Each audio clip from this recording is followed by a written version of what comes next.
naman ni Pinky Lacson at ni Marcoleta. Siya, nako, antindi, nag-ano na sila, babanatan na ho itong dalwan to. Nako, malupit ha. Panoorin natin na kasi kanina konti na lang magsasampalan na sila. Konti na lang sasampalin na ni Pinky Lacson si Marcoleta. Si Marcoleta susuntukin naman si Lacson. Oo. Pero si Pinky Lacson, sasampalin si Marcoleta. Gago! Muntika na sila mag-road rage. Kaya lang hindi sa karsada. Road rage ka. Tapos hindi sila sa karsada hindi sila sa mag-road rage sila sa Senado. Panoorin natin 'to ha. Ito. Gentleman from Cavite. Yan na. You're recognized. What is the Thank you, pleasure? Mr. President. Seeking the floor. Unang-una, ako po yung nagtataka, Ginoong Pangulo. Bakit? Pagka po pala si Senator Ping Lacson ang magdi-deliver ng privilege speech, wala pa po tayong nate-take up na kahit ano. Siya pala ay masyadong special dito sa chamber natin. Special pala? Pagka kami, lalong-lalo na ako, minsan patatapusin na lahat muna. Aabot po ng halos alas 7 hanggang alas 8 ng gabi. Kaya kung minsan po, pag ako nagdi-deliver ng speech, wala na si Senator Lacson. Ganun po. Ako, Senator Marcoleta, more than that. Bakit pinalilate ka? Hindi dahil para umalis na si Lacson, hindi. Kasi yung media may hinahabol silang oras para lumabas sa kanilang primetime news hanggang alas 4. Yung mga lalabas na ng gabi, hindi na mababalita masyado yun. Tapos ang mangyayari nun, mapapanis na yung balita, hindi ka na mababalita yung privilege speech mo o yung iyong interpolation o whatsoever na mangyayari dyan sa Senado. Pagkatapos ng alas 4. Kasi alas 4 kailangan na nilang isagmit mga 4 o 5, ganun. Kung alas 7 ka pa, wala na. Hindi na nila maisasagmit yan. So hindi ka na nila mababalita. Wala naman silang pakialam. Sino ka ba?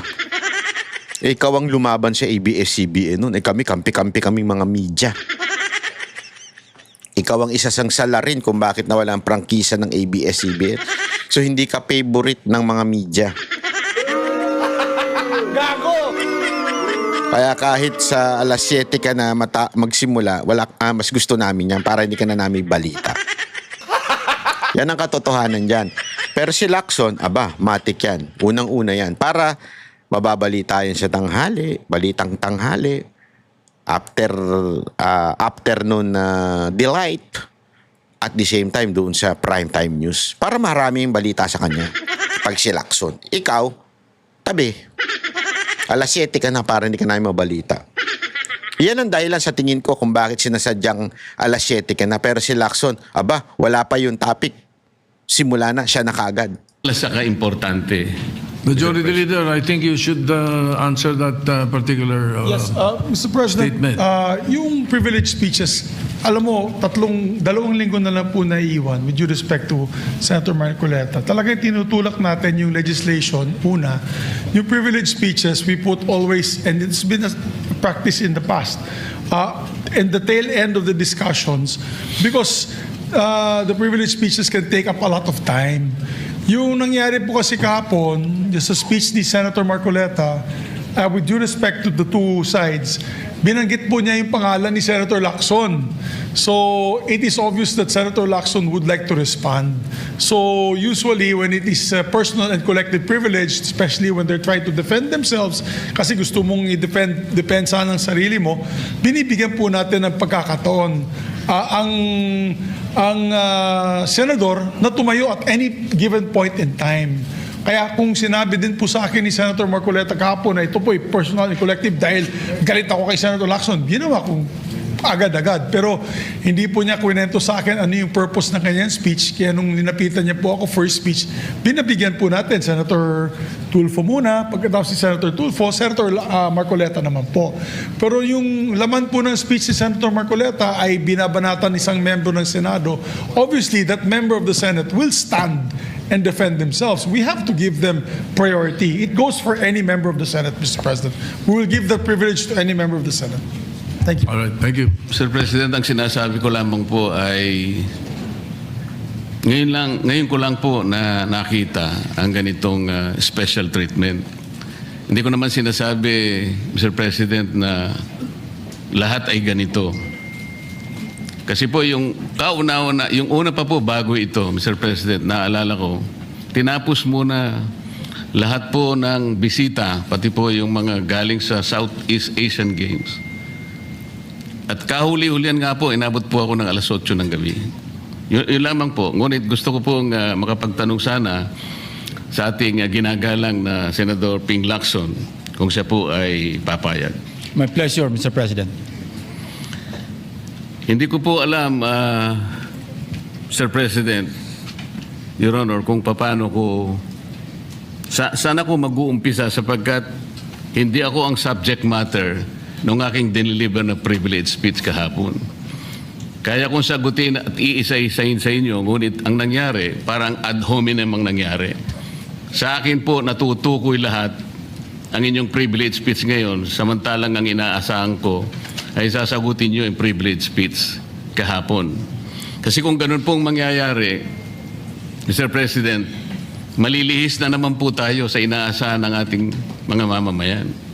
Dito lilitaw ngayon ang nauna pong mga patakarang nakita ko sapagkat kailanman hindi natin makakalimutan at huwag nating kalimutan na talaga pong nilimas po ang kabangbayan. Yun na po yung gusto nating pag-usapan dito. Nak. Kung sasagutin ko po ng isa-isa ang ibinibintang po ninyo sa akin, Nak. maliliis na naman po ang pinag-uusapan na kailangan na po ng taong bayan na malaman na po ang katotohanan. Sino po ang may pakana? Sino po ang mga mastermind sa nangyaring nakawan sa ating kabangbayan? Ito po ay hindi pangkaraniwang pagnanakawan, Ginoong Pangulo. Yun po ba ang gusto niyong mangyari, Ginoong Ping Lacson? Negative po. Sigurado hindi po yun. Bakit kayo po- po naglilis, sino pa po nagsimula nito? Nung Bakit una pong po- privilege speech ninyo, hindi ko na sinagot kasi ayoko magkagulo. Pero enough is enough.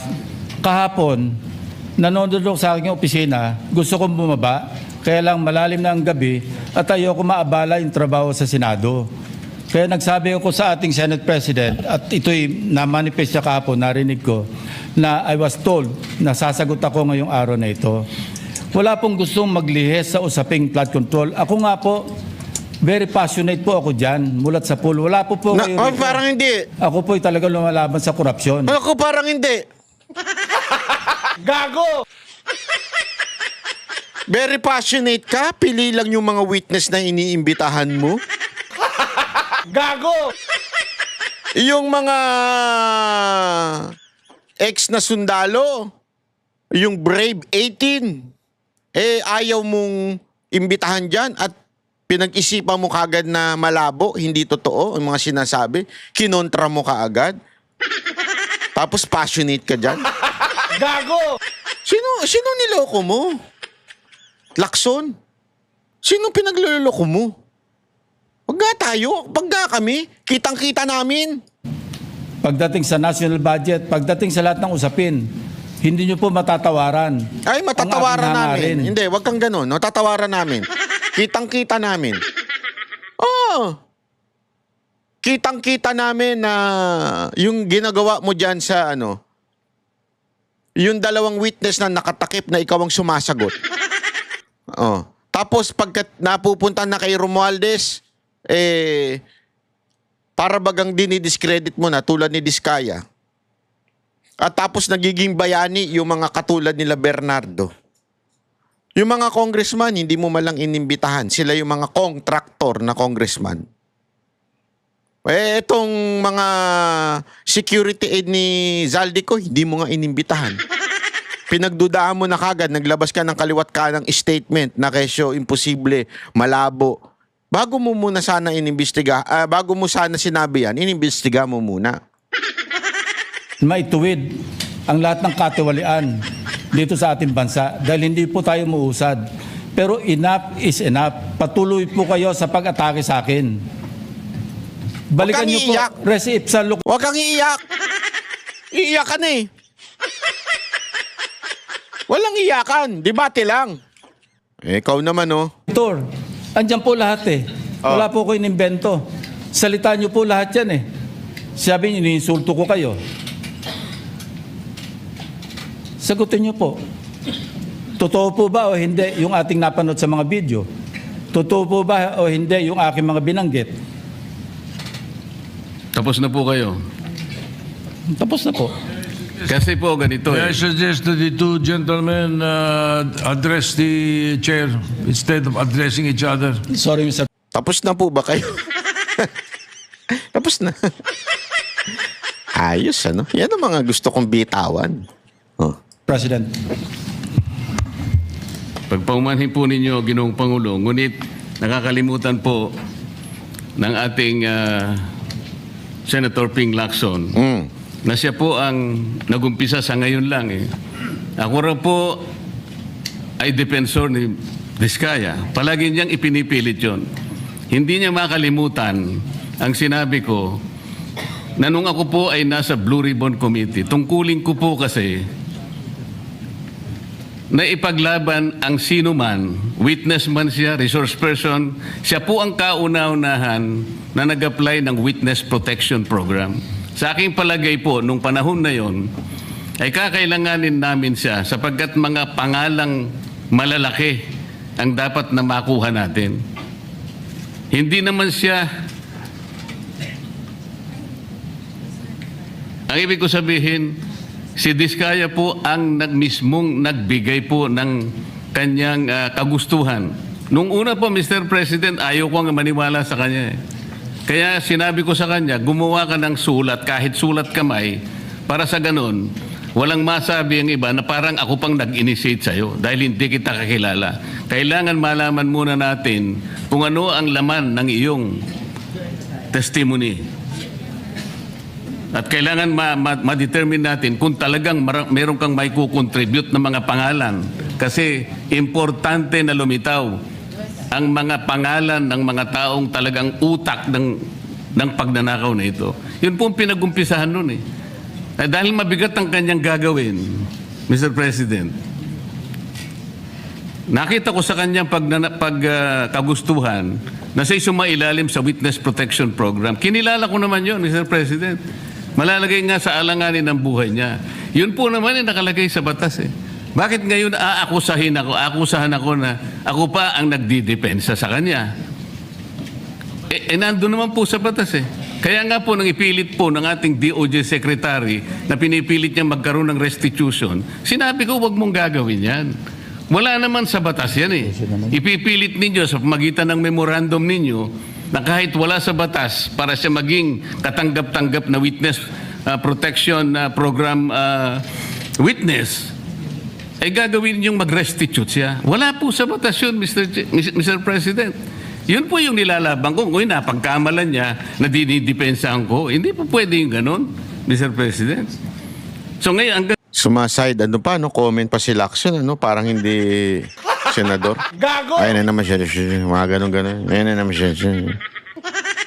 ngayon, pati ba naman ng asawa ko na independent director, kakalantariin pa rito. Saan ba natin pag-uumpisa ng pag-uusap na ito? Pagkatapos, ipipilit na naman ninyo yung Kalayaan Island Group. Ano po ba patakaran dito, Mr. President? Ginoong Lacson? Kailangan bang samot-samot ang gagawin mo para sa isang privilege speech? Kayo po'y matagal na sa Senado. Alam ko po, kabisado nyo yung patakaran dito. Ang isang privilege speech na katutok lang sa isang subject matter. Pero ang gagawin po ninyong samot-samot ito, at pagkatapos ay mag-uumpisa kayo na para bang ang nilalaman ng privilege speech ninyo eh puro ad hominem. Wala po tayong matatapos dito. Ang hangarin po natin dito ay yung subject matter na pinipilit natin sapagat ito po ang inihintay ng taong bayan. Kung sasagutin ko po ng isa-isa at ang iba po'y sinagot ko na, ay lalayo po tayo. Yan. Ang aking pong tinatanong sa aking privilege speech kahapon, ay bakit parang hindi ninyo pinagbigyan ang ibang mga tao na napakarami nilang dapat sabihin para sa ganun malaman natin ang katotohanan. Kayo po ang nagsabi, Senator Lacson, Sir President, napupuntahan natin lahat ng lugar na kung saan ang ebidensya. Hindi po ba kayo po'y nagpahayag noon dito sa plenaryo, Mr. President, Senator Lacson, na sinabi nyo na ang presidente ay name drop ni Yusek Bersamin. Hindi ko man lang po nakita yung kanyang katauhan na ipinatawag nyo dito. Samantalang napakalaki ng dapat niyang ipaliwanag sapagkat kayo po ang nagsabi sa pamamagitan ng pagtitiwala ninyo sa ibinigay na testimony ni Yusek Bernardo na niname drop niya ang presidente. 100 billion pesos po pinag-uusapan dito. Nako. Na kung saan ang porsyentong tinanggap nila, sang-ayon din sa inyong pagpapahayag, ay 8 billion pesos. Nagtataka po kami, ang taong bayan, hindi nyo man lang pinatawag si Yusek Bersamin. Nagtataka din po ako. Alam po ninyo ito. Nakiusap, nagpresenta si ex-Governor Chavit Singson. At iminungkahi ko po sa inyo. At ang sabi nyo, sige po, sa susunod na pagdinig natin, ay iimbitahan natin siya. Sapagkat marami raw siyang gustong ibahagi sa ating pagdinig tungkol sa mga project sa Ilocos. Ngunit hindi po nyo tinawag. No. Yun Kita po yung mo? pinagtataka. Yan yung ibig sabihin na hindi ka passionate. Kaya pinagtatarantado mo yung mga Pilipino, Pinky. Lacson. Passionate ka. Ayan na nga, inisa-isa na nga ni Marcoleta kahapon. Inisa-isa niya na kahapon. Yung, hindi ko lang mahanap yung video na yun, pero inisa-isa niya na kahapon yung mga binanggit na si Marcos, binanggit, tas ganito, inista mo lang, hindi mo pinatawag yung mga opisyal. Ang dami niya sinabi. Hanapin ko yun. Sandali lang. Oh. Po yung gusto ko sanang sagutin ninyo.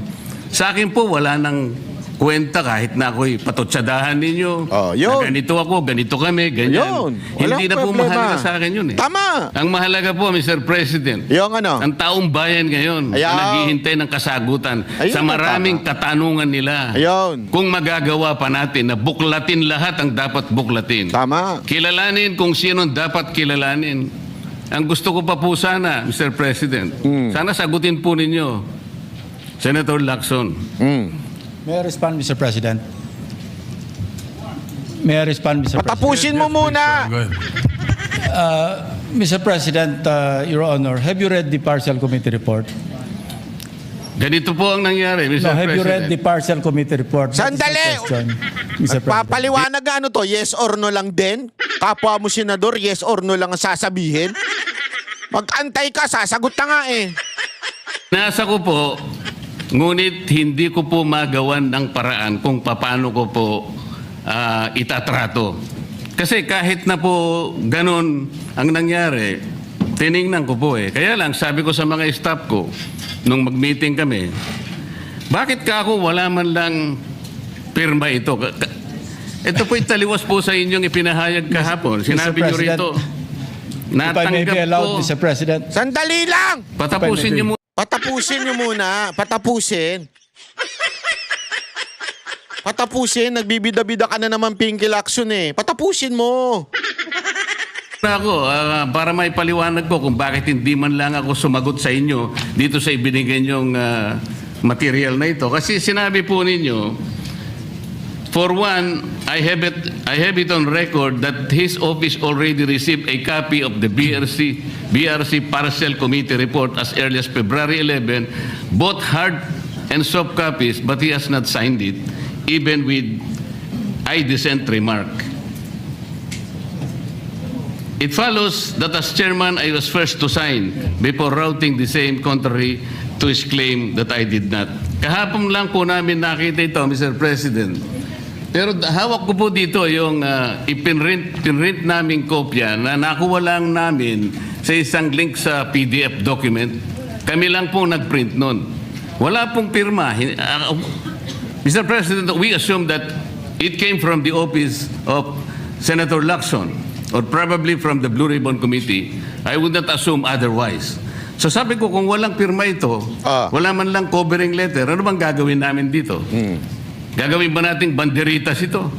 Ganun po ba yung Pamunas ng puwet pag natai ka dyan sa may beach. Yung mga nagkakamping pag walang tissue, yun na ginagamit pamunas ng puwet. Kadiri, banat bay? bibigay ng isang importanteng dokumento? Kung inaakala po yung importante ito, bakit wala naman pong pirma man lang? Sa akin palagay, hindi po ganon ang pagtrato sa amin bilang miyembro ng Blue Ribbon Committee. Dapat man lang sana, kahit na initial nyo lang po at meron siguro kayong instruction doon, anong gagawin namin dito? Now, before Senator Lacson responds, will you... Ayan, to the rescue na yung boyfriend ni Lacson. No, si Soto. O, linawin ko lang uli ha, pag sinabi kong boyfriend, hindi yung jowa ha. Boyfriend, kaibigan na lalaki. O matalik na kaibigan ng lalaki. Kaya nga, boy, tapos kaibigan. Hindi jowa ah. Kasi pagka jowa, tatawagin kong jowa yan. Pero hindi jowa, boyfriend. Yung boyfriend ni Lacson, to the rescue. Oh. Answer the question, did you read it or not? That was the question. Yes, Mr. President. You read it. Okay, Senator Lacson, go ahead. Yes, Mr. President. I mentioned it in my privilege speech. Binigyan po natin ng tigitigis ang kopya na may watermark ng kanilang opisina. Una, nagkaroon po tayo ng isang masamang experience na nag-leak yung nauna ng ni-route na committee report. So naisip namin, para matunto natin kung saan opisina manggagaling ang leak, bigyan natin ng tigitigis ang kopya, hindi po talaga pipirmahan yun kasi advance copy po yun eh. Nasabihan po namin ang kanilang mga staff na kapag ready na sila na pumirma at nabasa nila, hudyatan nila kami, ipapadala namin yung physical or yung hard copy. Nandun po yung signature page, nakapirma po ako doon. Hindi ko po pwede ikalat yun nang wala akong pirma kasi ako yung chairman. Hindi niyo po narinig yung aking paliwanag sa aking privilege speech na talagang walang pirma yung aming ikinalat sa bawat miyembro. Bakit? Dahil yon para lang mapabilis kasi 400 pages po. Alam ko magtatagal mabasa. So para simultaneously, isipin niyo po Mr. President, kung isang kopya lamang yon na aking igagala sa 17 o 20 miyembro ng Blue Ribbon Committee, isang taon po baka hindi pa tapos mabasa. So gumawa kami ng nag-devise po kami ng isang pamamaraan para simultaneously, sabay-sabay nila mabasa with the advice to their staff na kapag nabasa na at ready ng pumirma, sabihan kami, dadali namin yung kopya na mayroong signature page at sa kanila pipirmahan. Katunayan kahapon po si Senator Bam Aquino. Binigyan namin sa kanya yung may signature page at pumirma siya. Hindi po matatapos kung yung 467 yata na pages, iisa-isahin namin iikot. Mahirap po. Gumawa na nga kami ng paraan para... Anong mahirap dun? Anong mahirap dun? Meron namang mga staff yung mga yan. May mga abogado naman yung mga... Kaya nga may budget ang mga senador eh. Para magkaroon sila ng mga lawyer na popokus sa mga ganyan eh. Alam mo, aminin na natin, hindi naman lahat ng mga binabasa yan ng mga senador. Yung kanilang mga consultant na lawyer, yan ang nagbabasa, is ipapaliwanag na lang kung ano yung laman nun sa dami ng ginagawa din ng isang senador. Tata, naglulukuhan pa tayo eh. Tapos sasabihin, mahirap kasi pagka kaya wala mo ng pirma eh. Kaya sinabay-sabay na namin eh. Sus! Yung mga palusot ng ng mga nito ni Lacson, akala niya nakakaloko siya, no? Akala niya nakakaloko siya. Ay, sus, naku naman. Kami ang boses ng masa, hindi natatakot. Katotohanan lang, di kami nalulunod. Walang bahid ng sismis, lahat ay totoo. Kahit sino ka pa, pag mali ka babanatan ka. Walang pinipili kulay, wala kaming kinikilingan. Basta para sa bayan, kami lalaban. Pag tama palakpakan, pag mali banatan, di matitinag, di matatakot. Para sa bayan, tuloy ang sigaw. Sa harap ng kamera, walang halong takot. Mga baluktot, lahat kayo'y tutumba. Ang hustisya at totoo, yun lang ang mahalaga. Kahit sinong harang, di kami matitinag. Walang pinipiling kulay, wala kaming kinikilingan. Basta para sa bayan, kami lalaban.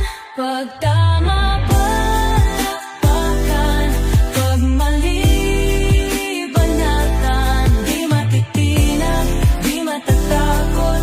Para sa bayan, tuloy ang sigaw.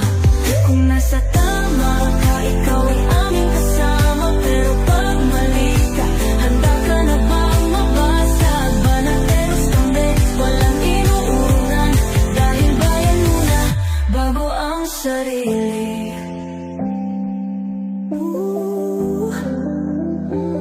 Bago ang sarili.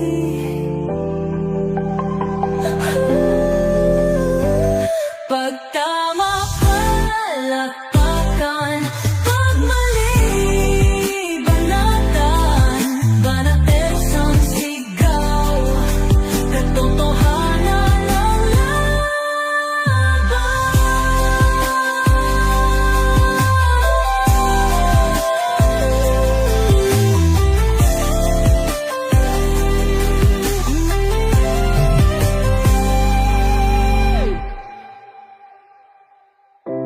Sa harap